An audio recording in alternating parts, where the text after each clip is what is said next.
Então vamos falar daquela conversa que a gente estava aqui antes. Você me falou que você é contra a pornografia, né? Sim. Sim, fala só.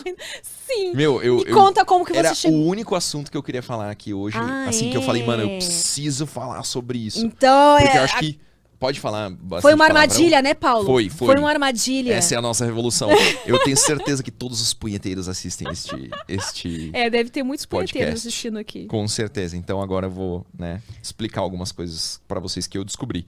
Né? Uma coisa que eu tava falando com a Amy é que depois que eu fiz a leitura de um livro chamado Your Brain on Porn, que é um estudo que fala sobre os efeitos do consumo da pornografia, tanto em homens quanto mulheres.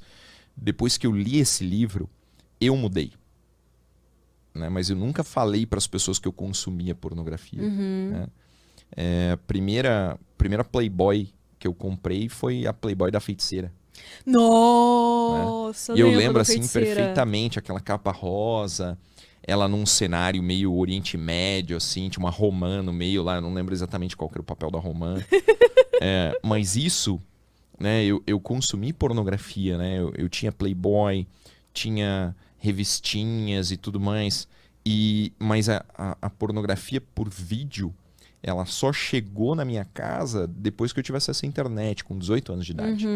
Então, de certo modo, quando a gente analisa a intensidade do estímulo provocado pela foto, comparado com o estímulo provocado pela vida real, não tem comparação. A vida real é muito melhor. Sim. Né? É muito mais intenso do que você ler uma Playboy. Né? A Playboy em si, cara, eu duvido que o cara fique mais do que 3 vezes olhando uma Playboy. Porque o estímulo dele perde a graça muito rápido. E aí, no livro, primeiro ele fala sobre isso, sobre não é a pornografia em si, porque a pornografia sempre existiu, a nudez sempre existiu, as imagens eróticas sempre existiram. É só você abrir qualquer livro de história da arte que você vai ver um monte de mulher nua, né? Um monte de esculturas de mulheres nuas. E não é a nudez, não é isso.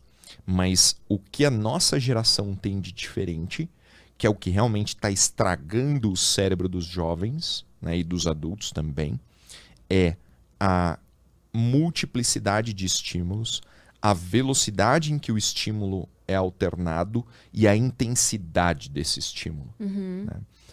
Quero mandar um super abraço aqui para o Miguel Soriani, é um grande amigo meu. Ele esteve aí conosco no Projeto Policial, fez o curso de tiro domingo passado, a gente falou sobre isso.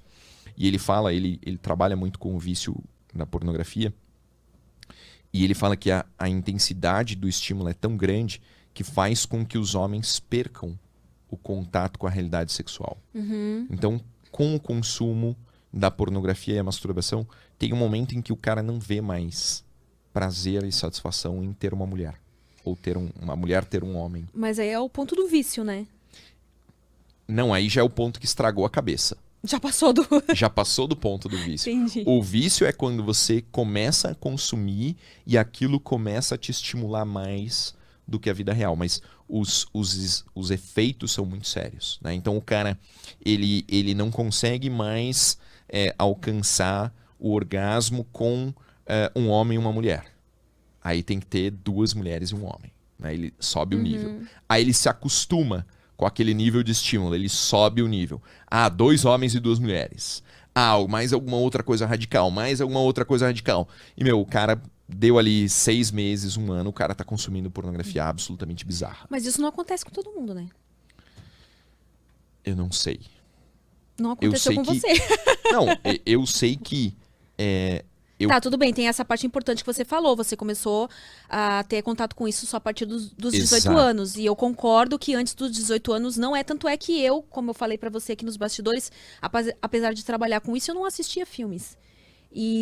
Mas é porque a gente e é da mesmo mesma eu geração. batendo a minha siririca em casa, tipo, eu consigo ter na minha mente, eu consigo... Limitar.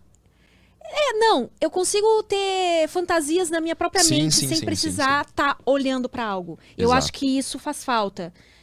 Talvez esses jovens que fiquem consumindo isso, eles não consigam ter esse estímulo, tipo uma fantasia deles, que nasça deles e não... É o problema do consumo muito jovem, né? É o que a gente falou. Porra, hoje o primeiro contato com pornografia é com 4, 5 anos de idade. Nossa, isso eu acho Aí você bizarro, pensa, bizarro. Desde essa tenra idade, o referencial de estímulo sexual passa a ser a pornografia, que é absolutamente diferente da realidade. Sim. Mas você não concorda também que até campanhas publicitárias, até novelas, claro, tudo, com né? certeza. Isso já não, estimula. A hora que eu comecei a perceber que eu estava hiperestimulado, então assim, o estímulo normal de um relacionamento homem-mulher, né, é aqui. É nível, por exemplo, nível 100. Tá? Isso é o que é ter um relacionamento com uma mulher. O que a gente vive é muito acima disso.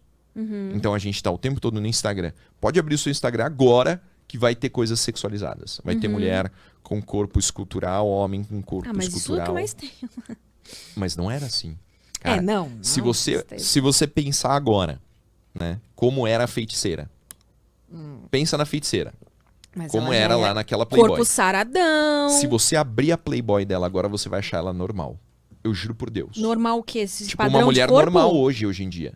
Ah, hoje ela é uma mulher normal. Hoje? Não. Não, Aquela na época, foto, sim.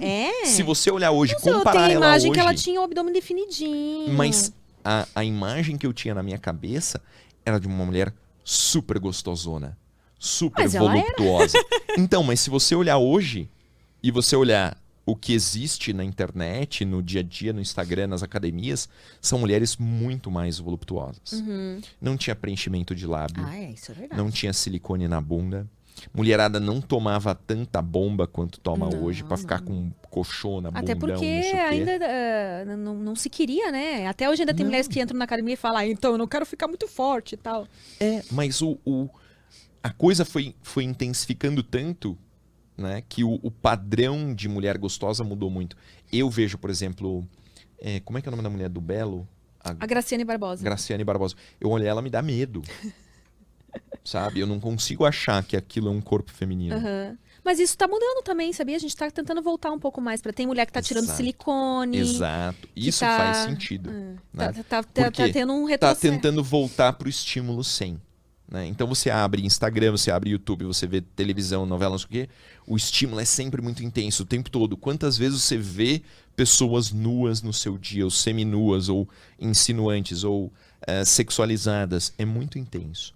E isso cria uma hiperestimulação. Quando você cria essa hiperestimulação, você deixa de ter contato com a realidade e você deixa de ter vontade e tesão relacionado com aquilo que é normal. Então, os relatos, né, que estão dentro desse livro, que são super interessantes, mostram qual que é o resultado de você consumir sempre um pouco mais intenso, sempre por mais tempo. Teve gente que me mandou direct dizendo assim, Paulo, eu ficava 5 horas olhando vídeo pornô. Meu Deus! Por quê? Porque o cara tava sempre procurando um estímulo mais forte.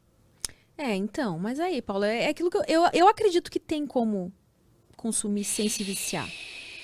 O problema é isso, se a pessoa assiste todo dia, mais de uma vez por dia. Exato. E realmente acontece isso. Uma coisa é você bater a sua punheta, né? Você já sabe o estímulo, a intensidade. Então, aí eu entendo que... Bater a punheta não gera um estímulo que não é real? Qual que é a relação entre bater uma punheta e ter uma relação sexual com uma mulher? Então, é bem diferente. Você não conhece mulheres que não conseguem gozar sem tocar a cirílica? Mas é porque isso se deve à incompetência da maioria dos homens, desculpa. Será que ela não se viciou naquele estímulo específico? Não, é porque a relação sexual com o homem, a mulher ela tem que se conhecer muito bem para ela ficar em posições que vão favorecer. É muito difícil uma mulher conseguir ter um orgasmo só vaginal. Geralmente ela vai ter que ter o estímulo do clitóris junto. Então, mas o estímulo que o cara proporciona não pode ser o suficiente? Claro que é, mas aí o cara tem que colaborar também. Tem cara que, tipo, vai lá, goza em 5 minutos e aí... Aí é incompetência. Acontece em todos os ramos, em tudo. Mas eu não acho que... eu gosto de bater sirica, mas eu também não é todo dia, não é várias vezes por dia. Tem dias que é mais vezes do que outros. E isso não... E eu consigo ter orgasmo com homens. Eu acho que a mulher consegue ser um pouco mais controlada nesse ponto, né? Então, aí que eu digo, eu acho que é possível o cara assistir pornografia sem isso ser maléfico para ele. Mas ele tem que ter a ciência de que realmente equilíbrio, né, minha gente? Tudo que é demais na vida vai fazer mal.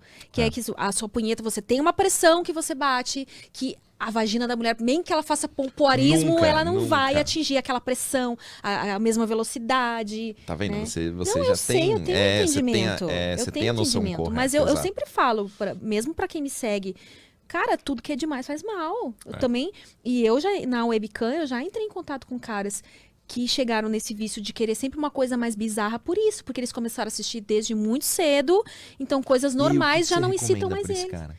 Cara, se ele vem com uma coisa muito bizarra, eu não vou conseguir satisfazer ele. Já falou, olha, isso eu não faço e tal.